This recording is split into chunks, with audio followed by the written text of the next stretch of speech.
Hai pemirsa, semangat weekend dan tetap patuhi 3M. Memakai masker, mencuci tangan, dan menjaga jarak. Bersama kita melawan COVID-19. Stay safe, stay clean, and stay healthy. Atta Halilintar kembali jadi sorotan. Pasalnya, salah satu pemain AHA Pati milik Atta mencederai pemain Persiraja Banda Aceh saat laga persahabatan. Presiden Persiraja tak terima dan menuding Atta tak bertanggung jawab terhadap pemainnya dan hanya ingin mengambil keuntungan semata. Lantas, benarkah permintaan maaf Atta mampu menyelesaikan permasalahan Persiraja Banda Aceh versus AHA Pati? Lantas, apa kata Raffi Ahmad, Gading Martin, serta Darius Sinathrya perihal insiden buruk klub bola milik Atta saat laga uji coba?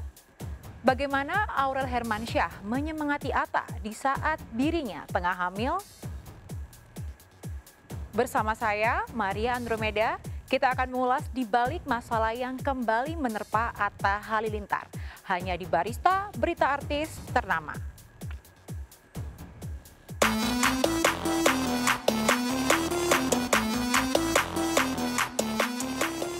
Sejak menikah, pamor Aurel Hermansyah dan Atta Halilintar semakin bersinar. 1001 masalah datang menerjang, tapi mereka tak mau jadi pecundang. Tentu saja, ketegaran Atta Aurel tak lepas dari dukungan 3 keluarga besar, The Hermansyah, The Lemos, dan Gen Halilintar. Akan tetapi, Atta Aurel adalah manusia biasa yang bisa sedih dan menangis di belakang kamera. Seperti baru-baru ini, Atta menjadi sorotan tajam karena klub sepak bola miliknya, AHA PS Pati, dianggap menodai dunia persepakbolaan Indonesia. Bayangkan, di pertandingan uji coba melawan Persiraja Banda Aceh, pemain AHA PS Pati mencederai pemain lawan. Wow. Mulai terlihat Muriko. Waduh. Yes. Eksebisi ataupun friendly match. Hati-hati.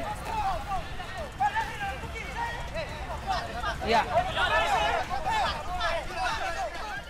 Jadi yang pasti kita sebagai bukan orang lama juga di sepak bola baru, jadi kita masih banyak belajar. Ya, sikap Atta jadi pertanyaan sejumlah pengamat olahraga. Atta yang duduk di bangku penonton memang sempat mengekspresikan kebahagiaannya karena klub kebanggaannya menang 3-0.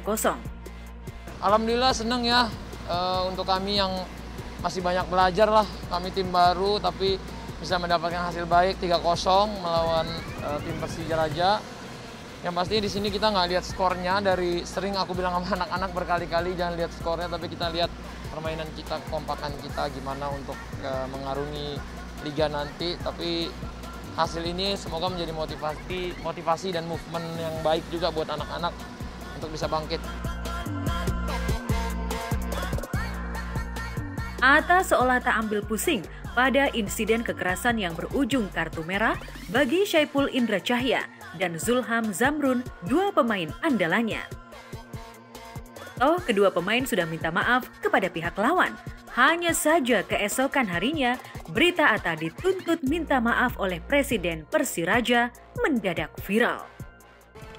Saya Atta Halilintar dari hati yang terdalam meminta maaf sebesar-besarnya mewakili tim kami atas kejadian tidak mengenakan dari pemain kami saat pertandingan. Manajemen juga memberikan peringatan keras ke pemain tersebut dan memulangkannya untuk peringatan, dan semoga juga menjadi pelajaran untuk pemain-pemain yang lain. Kalau Bunda analisis, Atta tulus loh.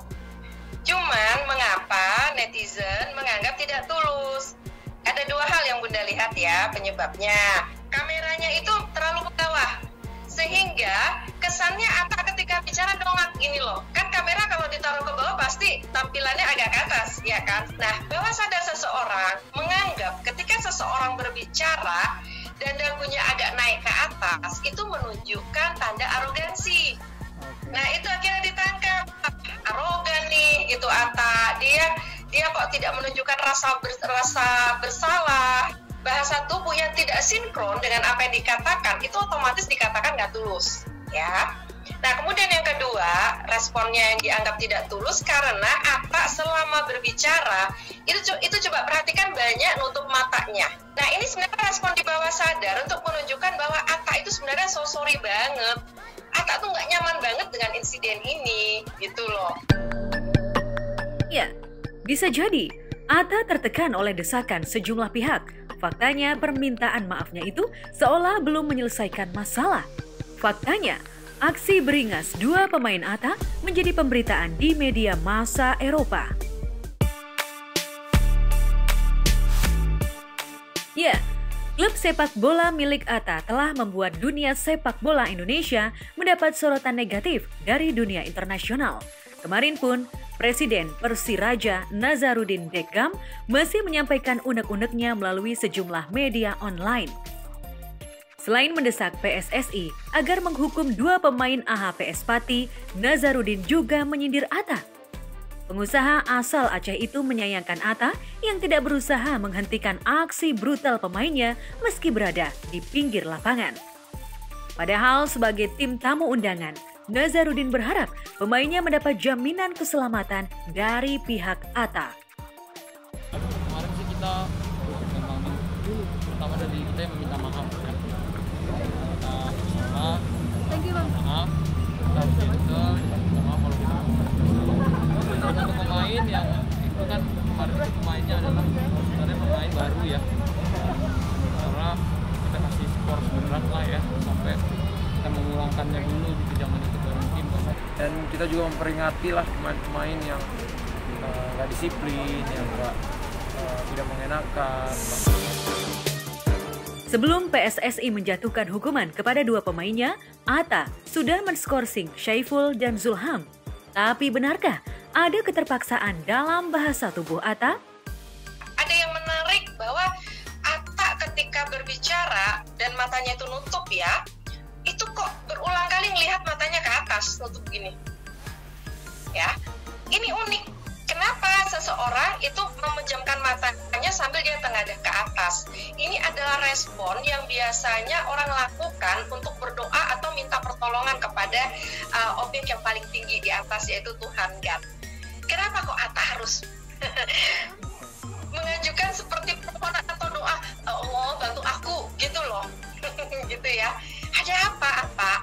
Apakah sebenarnya Atta punya problem yang jauh lebih besar ya, yang Atta sebenarnya tidak ingin orang tahu? Sebagai pemilik klub bola, Atta memang tidak ikut campur dalam pembinaan mental para pemainnya. Bahkan Atta baru sekali bertemu dengan Syaiful, bek kanan yang melepaskan tendangan kungfu ke wajah Muhammad Nadif, striker Persiraja. Iya, namanya sebagai mengurus tim sepak bola kan tidak mudah ya. Pasti ada perangai-perangai yang dari pemain, manajemen dan lain-lain. Dan saya juga belum pernah ketemu tuh, sebelumnya kan biasanya ngurus manajemen. Itu pertama kali saya ketemu, lihat di lapangan, dia baru main 3 menit, terus ada kejadian tidak menyenangkan. Halo, assalamualaikum warahmatullahi wabarakatuh. Saya Muhammad Nadif, pemain Persiraja. Untuk kondisi saya saat ini, alhamdulillah saya sudah merasa lebih baik daripada hari sebelumnya. Saya sudah bisa makan, sudah bisa memulai aktivitas kembali. Udah clear belum masalahnya sejauh ini? Udah, alhamdulillah udah bikin statement yang bagus juga. Ya. Kalau Bunda lihat kan di wawancara, ada video wawancara, Atta itu langsung bicara tegak lurus, ya, matanya langsung lurus, straight kepada orang yang mewawancarain. Itu Atta mengatakan bahwa masalahnya sudah selesai, ya. Jadi dia benar-benar point out banget, matanya tidak menutup-nutup lagi, benar-benar point out lurus. Itu menunjukkan Atta benar-benar serius dengan usahanya untuk menyelesaikan masalah ini. Insiden yang dicetak dua pemain andalan AHPS Pati menodai debut Atta sebagai pemilik klub sepak bola. Keputusan Atta yang dianggap terlambat merelai dan meminta maaf seolah menjadi presiden buruk bagi pemilik klub sepak bola, terutama yang berstatus selebriti. Tak heran, bos klub sepak bola seperti Raffi Ahmad, Darius Sinathrya, dan Gading Martin enggan mengomentari Atta dan citra buruk AHPS Pati.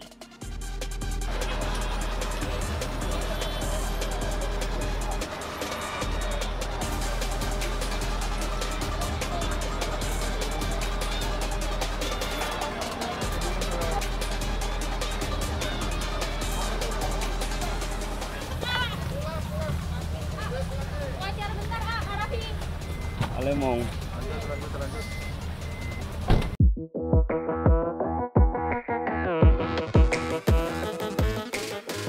Masalah klub sepak bola masih panas. Atta juga harus menghadapi beragam isu miring yang menerpa keluarga besarnya. Lantas, bagaimana Aurel menyemangati sang suami? Semakin senang ya, Aurel juga sekarang semakin senyum.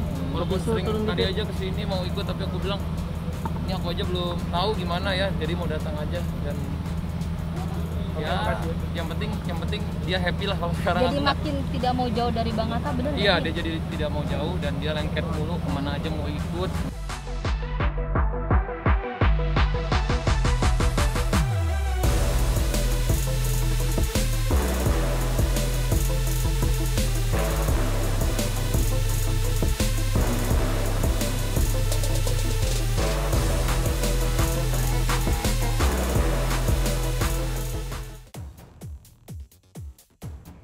Lantas bagaimana persiapan Atta menyambut acara 4 bulanan kehamilan sang istri? Mengapa Azriel Hermansyah terkesan masih menjaga jarak dengan Kade dan Raul Lemos, ayah sambungnya?